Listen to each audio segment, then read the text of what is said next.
The royal palace of Velora rose like a dream carved from moonlight and fire, its towering spires twisting into the lavender sky like frozen flames.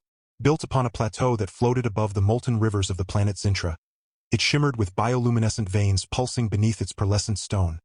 Walls that breathed with ancient energy, doors that opened with a whisper of thought, and gardens where flowers sang in soft harmonic tones when touched by wind. This was the heart of the Zyran dominion, ruled by Queen Silra, last of the Crimson Veil bloodline, whose people had long watched Earth from afar, not with conquest in mind, but with quiet fascination. Her skin was pale as fresh snow under starlight, flawless and cool to the touch, while her hair flowed like liquid rubies down her back, thick and alive with subtle movement, as if each strand remembered the pulse of dying stars. She stood 7 feet tall, yet moved with such grace that even the air seemed to bow around her. Her eyes, deep pools of molten gold, had seen centuries pass, wars end, empires rise and fall across galaxies. But tonight, something trembled within her that no battle or political coup ever stirred. Doubt. And it all began with one human. His name was Darnell Rook, a former infantryman from the Pacific Rim Defense Corps, now stranded light years from home after his ship, the ISS Vanguard, was caught in a gravitational anomaly near the Zintran belt. He wasn't a hero by design, more of a survivor with calloused hands, a crooked nose broken twice in bar fights, and a laugh so loud it once startled a pack of wild dogs into stampeding off a cliff on Mars Colony 7. He wore his dark, curly hair cropped short, his face weathered by sun and stress, and carried himself with the tired confidence of someone who'd seen too much but refused to break. When the Zyrans found him drifting in cryosleep inside a shattered escape pod, they thawed him gently, healed his frostbitten limbs, and brought him before their queen, not as a prisoner, but as an ambassador of sorts. The first human ever to set foot in the royal palace of Velora. Darnell didn't know what to expect. He'd been briefed on alien life during basic training, gruesome holograms of insectoid warlords and gelatinous horrors from the Outer Rim, but nothing prepared him for this. The throne room alone was vast enough to house 3 football stadiums stacked atop one another, lit by floating orbs of liquid light that drifted like jellyfish through the air. The floor was made of a material that felt like warm glass but gave slightly underfoot, responding to his steps with ripples of color.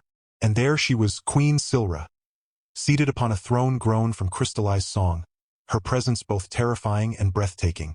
Around her stood her court, tall, silent attendants with silver masks fused to their faces, their bodies wrapped in flowing robes that changed hue with their moods. They watched Darnell with unreadable stillness, their elongated fingers folded over ceremonial staves humming with dormant energy. He tried to stand straight, though his legs wobbled from months of zero-gravity atrophy. His uniform, a patched-up gray jumpsuit with the faded insignia of Earth's United Front, looked pitifully out of place among the radiant elegance of the Zyrans. He cleared his throat, then saluted, because that's what soldiers did when they didn't know what else to do. Silra rose slowly, her red hair lifting as if caught in an unseen breeze. She descended the dais with steps so silent they seemed to erase time itself. When she stopped before him, she tilted her head, studying him like a rare artifact pulled from deep ice. "You are small," she said, her voice a blend of chimes and thunder, translated through a delicate silver band around her temple. "And your skin is uneven. You have scars, bumps, holes in your face." Darnell blinked. Yeah, that's called a nose, Your Highness. Most humans got one."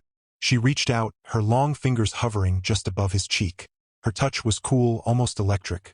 "Your texture is rough, not smooth like ours, and your hair grows in patches." "Why?" "Well," he said, scratching the back of his neck, "we're not exactly built for beauty pageants. We're built to survive. Cold, heat, hunger, bad decisions." A ripple passed through the court. One of the masked figures twitched, perhaps in offense. Another let out a low hum, like a kettle beginning to boil. But Silra didn't react with anger. Instead, she stepped back, her golden eyes narrowing slightly. "Survival does not require ugliness," she said softly. "On Zintra, even our warriors are elegant. Our laborers sing as they work. Our children glow faintly at birth. Everything we create is harmonious. But you," she gestured at him, "you look like something that lost a fight with a sandstorm." Darnell stared. Then, slowly his lips twitched. Then his shoulders shook. And then, despite the 1,000 glowing eyes watching him, despite the gravity of being the first human in an alien court, He burst into laughter. Loud, full-bodied, knee-slapping laughter that echoed through the vaulted chamber like a rogue storm. The court recoiled. A few attendants stumbled back. One fainted gracefully into the arms of another. The floating lights dimmed in alarm. Even the singing flowers in the nearby garden fell abruptly silent. Silra froze. You laugh. Yeah. Darnell wheezed, wiping tears from his eyes. I'm sorry. It's just ugly? Me? Lady. I've been called worse things by my ex-girlfriend after I forgot our anniversary and ate the last slice of pizza. Silra's expression didn't change, but her hair flickered darker, like blood stirring in water. You find mockery amusing? No, Darnell said, catching his breath. I find honesty funny. You looked me dead in the face and said I was ugly like it was a scientific fact. Like I failed a beauty test. That's hilarious. It is not humorous, she said, voice colder now. It is truth. You are asymmetrical. Your posture is poor. Your teeth are uneven. Your scent is pungent. Oh, come on, Darnell grinned. You ever smell a guy after 2 weeks in a spacesuit with no shower? I'm wearing clean pungent. That's practically cologne out here. The silence returned, heavier this time. But then, just barely, Darnell saw it. A flicker at the corner of Silra's mouth. A twitch. Not quite a smile, but something close, like a glacier cracking under pressure. You are strange, she murmured. Not just in form, in mind. That makes 2 of us, Darnell said. You're 7 feet tall, glow in the dark, and have hair that looks like it's ready to start a revolution. And you're calling me strange. Her hair flared brighter, rising like a crown of fire. My hair is sacred, contains the memories of my ancestors. Each strand holds a story, a life, a death. Darnell whistled. So you're basically walking around with a library on your head. That's cool. Must make family reunions intense. Silra studied him again, longer this time. There was something in his eyes. Not fear, not awe, not even respect. Just amusement and curiosity. Raw, unfiltered curiosity. No Zyran had ever looked at her that way. To her people, she was divine, untouchable, perfect. They bowed, whispered, trembled. But this human laughed. At her, at himself, at the absurdity of it all. And strangely, she found she didn't hate it. Over the next days, Darnell was given quarters in the eastern wing of the palace. Rooms shaped like blooming lilies, walls that shifted color with his mood, a bed that adjusted firmness based on his heartbeat. He was fed meals that tasted like sunlight and rain, served by silent attendants who recoiled every time he burped. He was shown the wonders of Velora, the sky libraries where knowledge floated in bubbles, the dream pools where memories could be relived, the hall of echoes where the voices of the dead still sang lullabies. But he also noticed things others ignored, like how Silra never smiled fully, how she always sat apart, even at feasts, how her attendants spoke only when spoken to, and never met her gaze, how, at night, she would walk alone in the obsidian garden, staring up at the twin moons, her red hair drooping like wilted vines. One evening, unable to sleep, Darnell wandered into the garden. He found her there, standing beneath a tree with leaves made of thin crystal, each one chiming softly in the wind. She didn't turn as he approached. You shouldn't be here, she said without looking. Probably not, he admitted, stuffing his hands in his pockets. But I've never been great with rules. Back home, I once drove a tank through a McDonald's because I wanted a cheeseburger. She didn't respond, but he saw her shoulders tense. You okay? He asked. I am perfect, she replied. We Zyrans do not suffer imperfection, right? So that's why you're out here brooding like a goth teenager. Her head snapped toward him. I do not brood. You're literally standing in a spooky garden at midnight staring at the sky. That's brooding. Classic brooding. She turned fully now, her golden eyes blazing. You know nothing of my burden. I am the last pure-blooded queen of the Crimson Veil. My people expect flawlessness, beauty, grace, wisdom. If I falter, the dynasty crumbles. If I fail to produce an heir, our lineage ends. Do you understand what that means? Darnell scratched his chin. So, pressure, huh? Pressure? She scoffed. It is annihilation. My worth is measured by my appearance, my poise, my ability to inspire devotion. And yet, I look in the mirror and see cracks, flaws, doubt. Darnell snorted. Lady, Everyone's got cracks. Look at me. I've got a scar from a plasma burn on my ass because I sat on a reactor core. I snore like a chainsaw. I cry during dog commercials. I'm a mess, but I'm my mess. And somehow that's enough. She stared at him. You are not ashamed of being human? Nah, we're not pretty. We're not graceful. We're loud, smelly, emotional disasters. We fight over stupid stuff, we ruin planets, we can't even agree on what toppings go on pizza. But we feel. We love hard. We laugh loud. We get back up after we fall. That's not ugly. That's real. Silra was silent for a long time. Then, softly, she said, You think I'm beautiful? Darnell shrugged. You're definitely something.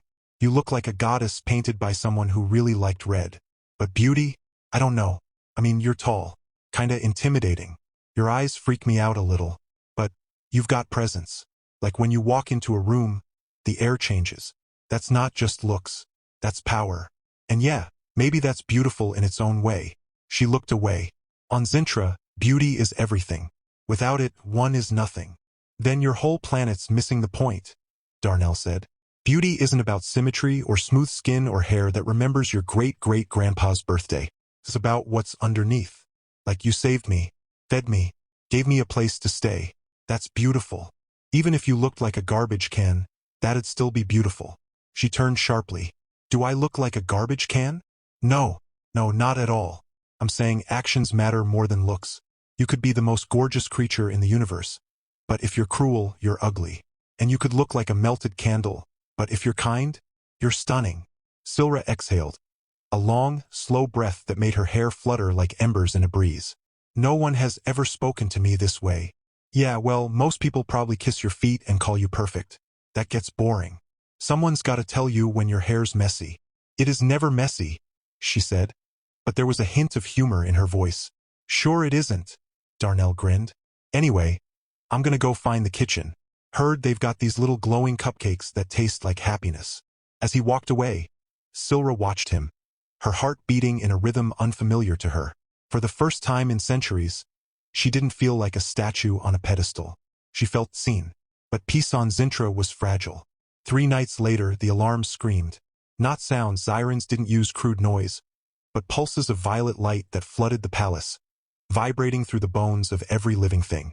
Darnell woke to his room shaking, the walls bleeding crimson patterns that spelled out a single word in ancient Zyran. Invasion. He grabbed the emergency suit left for him. A sleek, adaptive armor that clung to his body like liquid metal, and ran into the hall. Chaos.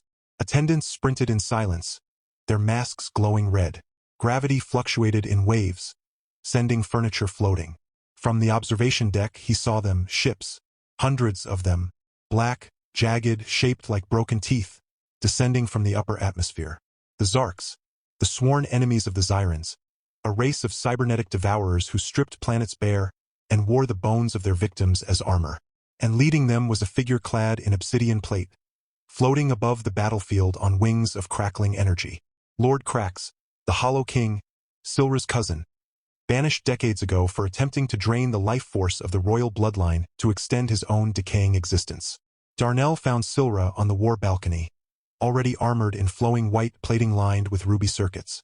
Her hair blazed like wildfire, her eyes narrowed with fury. They've breached the outer shields, she said. Krax seeks the Heartstone, the source of our power. If he takes it, Zintra dies.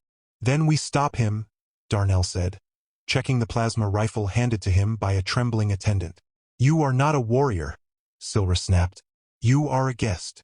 And you're the one who said I was ugly, he shot back. If I'm gonna die, I'd rather do it fighting than hiding under a bed.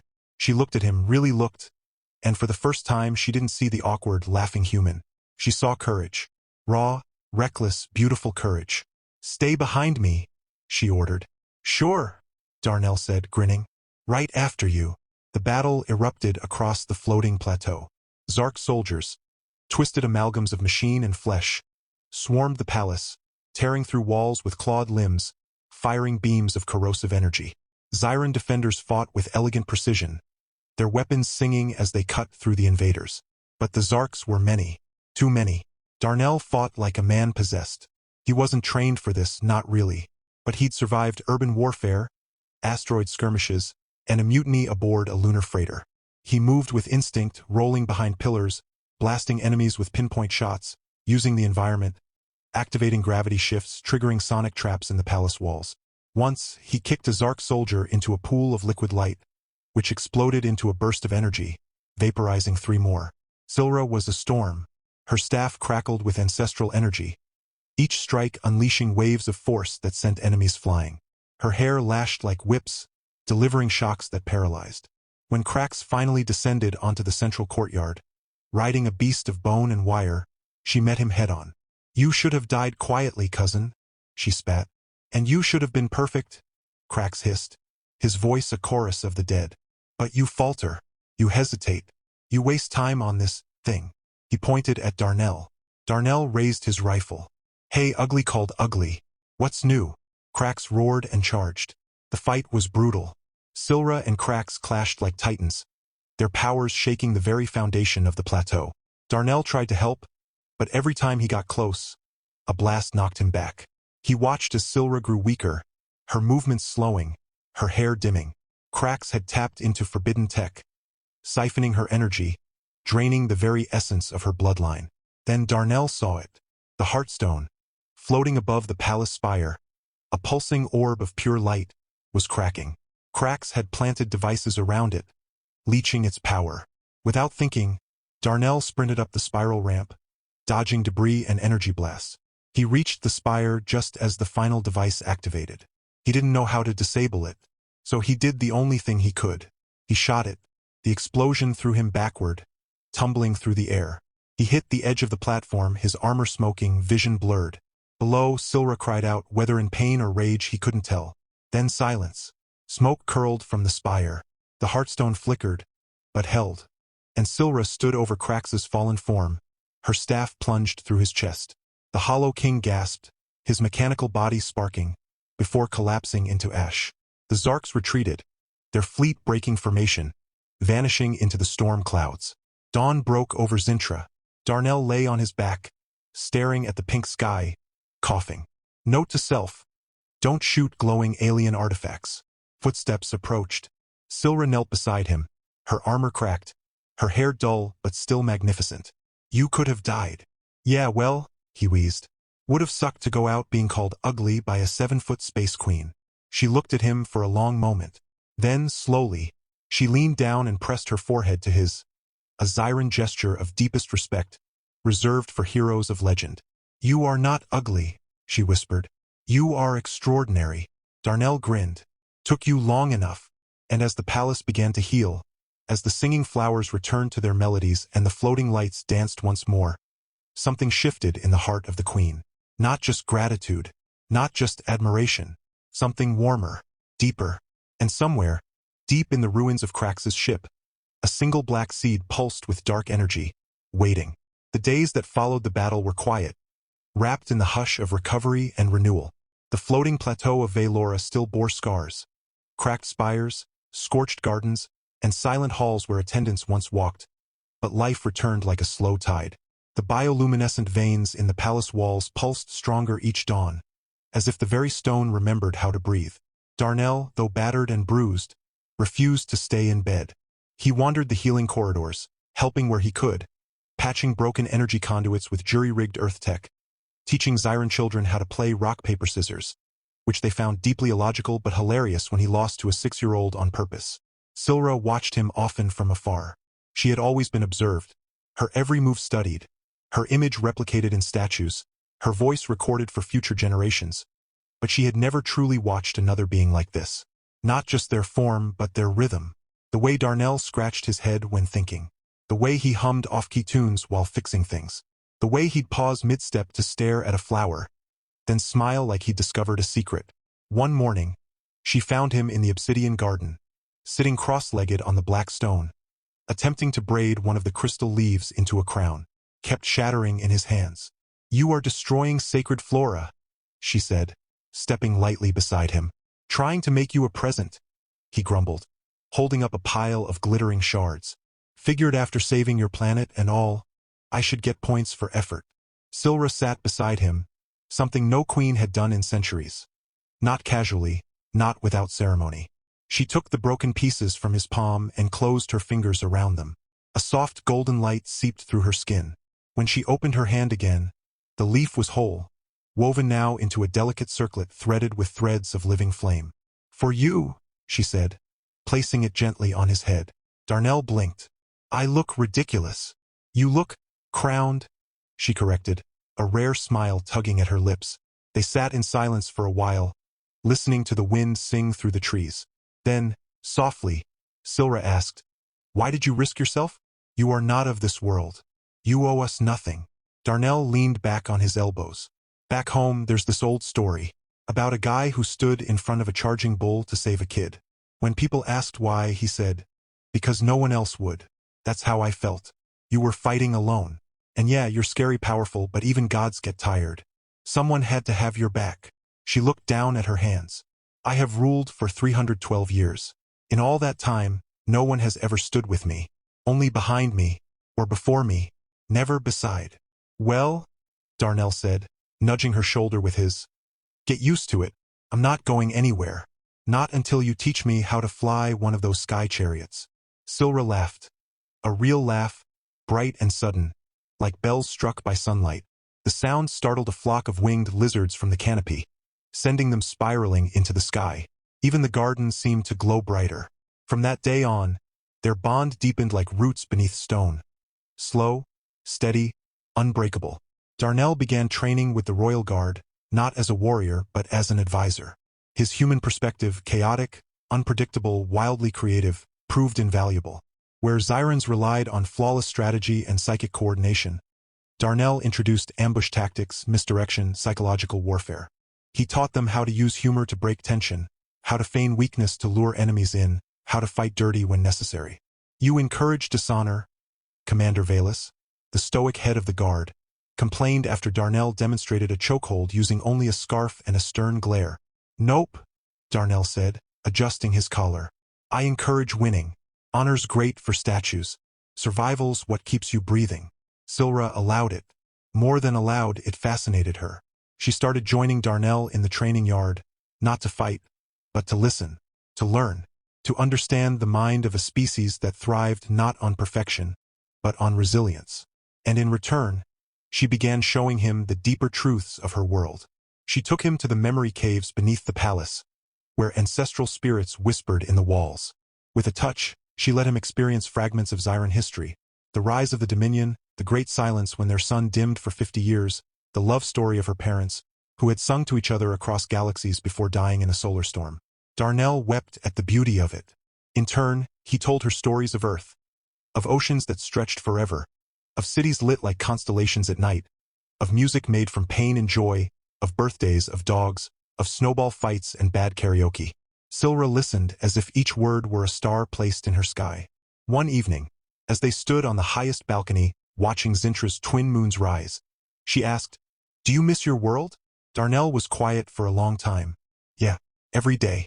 But missing something doesn't mean you can't find something good elsewhere. My mom used to say, home isn't a place. It's who makes you feel like you belong." Silra turned to him. "And do you belong here?" He looked at her. Not at the queen, not the goddess of legend, but at the woman who laughed at bad jokes and braided broken leaves into crowns. "I'm getting there." She reached out, slowly, and took his hand. Her skin was cool, her grip firm. No words were spoken. None were needed. But peace, once again, was fleeting. Whispers began in the outer colonies. Rumors of a shadow moving through the ruins of Krax's fleet. Survivors spoke of a black seed that had taken root in the wreckage, growing tendrils of dark energy that whispered names in forgotten tongues. At first, the High Council dismissed it as trauma.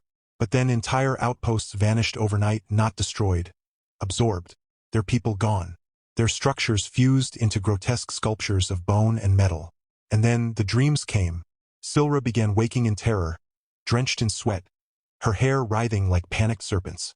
In her sleep, she saw Krax, not dead, but reborn, his voice echoing from the void. "Perfection is a lie. All flesh decays. All light fades. I am the end of beauty." Darnell noticed. Of course he did. He caught her rubbing her temples, flinching at shadows, staring too long into mirrors. "You're not sleeping," he said one night, finding her standing in her chambers, bathed in moonlight. "I see him," she whispered. "Every time I close my eyes. He's not gone. He's waiting." Darnell didn't laugh, didn't crack a joke. He stepped forward and pulled her into a hug, something Zyrans rarely did, their culture favoring forehead touches and energy harmonies over physical contact. Silra stiffened at first, then slowly, hesitantly, folded into him. "It's okay to be scared," he murmured. "Even queens. I am supposed to be strong," she said into his shoulder. "I am supposed to be flawless. And I'm supposed to be quiet and respectful," Darnell said, pulling back with a smirk. "Yet here I am, hugging the most powerful being in 3 galaxies. Rules are overrated." She smiled faintly. "You make everything lighter. That's my superpower." Darnell Rook, professional mood lifter and part-time hero. But the darkness grew. A scout ship returned with footage from the edge of Zyran space. Footage that made Silra's blood run cold. Rising from the ashes of Krax's flagship was a new vessel, not built, but grown. A monstrous fusion of organic tissue and black metal, pulsing like a heart. At its core, suspended in a cage of thorns, was a familiar figure. Lord Krax, but changed. His body was half consumed by the ship. His face stretched into a permanent rictus grin, eyes glowing with void fire. He spoke directly to the recording, his voice layered with 1,000 screams. "Silra, you think you've won. But decay is inevitable. Beauty is temporary. I have become entropy itself. I will peel your perfection apart, strand by strand, until all that remains is the truth. You are nothing. And when I come, I will bring your precious human with me." Broken, screaming, and ugly beyond recognition, the council erupted in panic. Some demanded retreat. Others called for a preemptive strike. But Silra remained silent, her gaze locked on Darnell. He met her eyes and gave a small nod. "We're not running.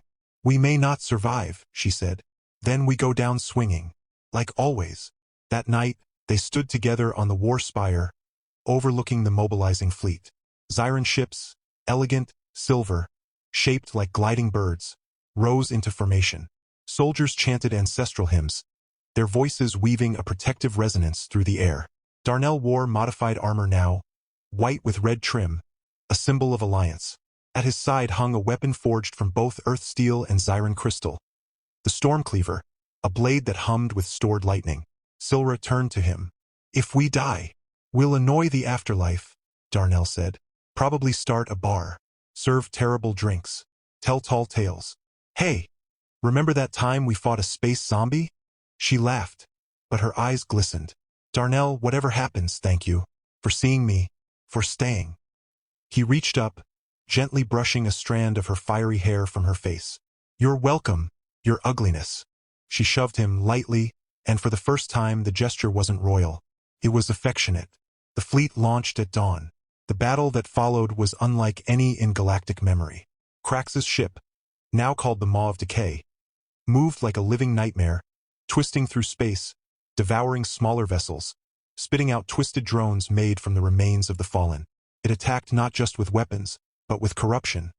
Beams that aged matter instantly, turning Zyran warriors to dust, palaces to rubble in seconds.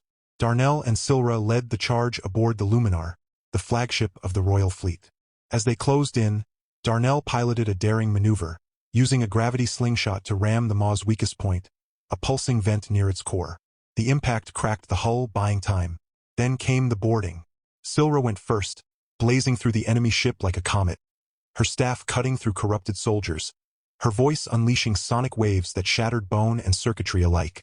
Darnell followed, Stormcleaver in hand, blasting, dodging, using every trick he'd learned in a lifetime of surviving the impossible. Deep within the maw, they found Krax. No longer a man, but a hive-mind entity fused with the ship, his body a grotesque tree of sinew and metal, his mouth a gaping maw that spoke with stolen voices. "You cannot win," he droned. "All things end. All beauty fades. Look at her, Darnell. Watch as I strip her perfection away." Tendrils lashed towards Silra, wrapping around her arms, her neck, beginning to pull. Not to kill, but to unmake, to twist her flawless form into something broken, something human. Darnell didn't hesitate. He charged.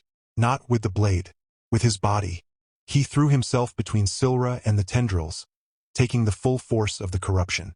Agony tore through him, his skin blackening, his bones creaking, his vision blurring as decay raced through his veins. But he held on, and in that moment, Silra screamed, not in fear, but in fury. Her hair erupted like a supernova. Golden light exploded from her chest, flooding the chamber, purging the darkness. The ancestral memories within her hair ignited, one by one, centuries of Zyran kings and queens lending their power to their queen. The maw trembled, cracks spread, systems failed. With a final, thunderous cry, Silra drove her staff into Krax's core. The explosion lit the sky. When the dust settled, the maw was gone, Krax was gone, and Darnell lay motionless in Silra's arms, his body ravaged, his breath shallow. "No," she whispered, cradling him. "No, no, no, you don't get to leave. Not like this." But Darnell smiled, weak, trembling, but real. "Told you, I'd have your back." She pressed her forehead to his, pouring every ounce of her energy, every drop of her life force, into him. The Zyrans believed such a gift could only be given once, and only to one's true bondmate. Legends said it could heal death itself. Light poured from her into him, and somewhere, in the silence between heartbeats, the universe held its breath. The light that poured from Silra did not fade. It grew warm and golden, weaving through Darnell's broken body like threads of dawn. His breath returned, slow at first, then strong. The blackened veins receded, his skin healing not to what it was, but something new, marked faintly with glowing lines, like starlight beneath flesh, a fusion of human and Zyran energy. He opened his eyes and smiled. "You always this bright when you're worried?" She laughed through tears. "Only for fools who throw themselves into death for me." He sat up slowly. "Worth it." Word of their victory spread across the stars. The Zyrans hailed them both as saviors, the queen who defied decay, and the human who gave everything for a world not his own. But more than that, they were seen together, walking the gardens, training in the yards, laughing in the halls, and the people began to whisper not of war, but of love. A year later, beneath the twin moons and the singing trees of the obsidian garden, Silra and Darnell stood before the Heartstone, hand in hand. In a ceremony that blended Earth tradition and Zyran ritual, they bonded, not just as mates, but as souls entwined across galaxies. She wore white silk threaded with fire. He wore a uniform reimagined, half military, half royal, with a red sash made from a strand of her hair. They married not in silence, but in laughter, music, and a toast Darnell gave that ended with, "To the most terrifying, beautiful, stubborn woman in the universe." And somehow, she stuck with me. They built a life. Their first child came 2 years later, a daughter with pale skin, golden eyes, and wild curls the color of rusted copper. She laughed like her father and moved with her mother's grace. They named her Naira. Then came Kalen, a boy with Darnell's crooked nose and Silra's luminous gaze, who could hum in perfect harmony with the palace walls. Then Luma, tiny and fierce, who crawled before she walked and spoke in full sentences by her first birthday. They kept coming, 7 children in all, each one a miracle, a blend of earth and Zintra, of strength and beauty, of chaos and elegance. The palace, once cold and silent, now rang with footsteps, shouts, giggles, and the occasional explosion from the young prince's failed science experiments. Darnell taught them how to play soccer, build forts, and tell jokes so bad they made even the stone-faced guards snort. Silra taught them ancestral songs, star navigation, and how to listen to the whispers of the wind. And every night, without fail, they gathered in the great hall, parents and children, to share stories of battles won, of home, of love that crossed worlds. The galaxy still had wars, still had darkness, but in the floating palace of Velora, there was light, and laughter, and a human man who once couldn't stop laughing, now couldn't stop loving.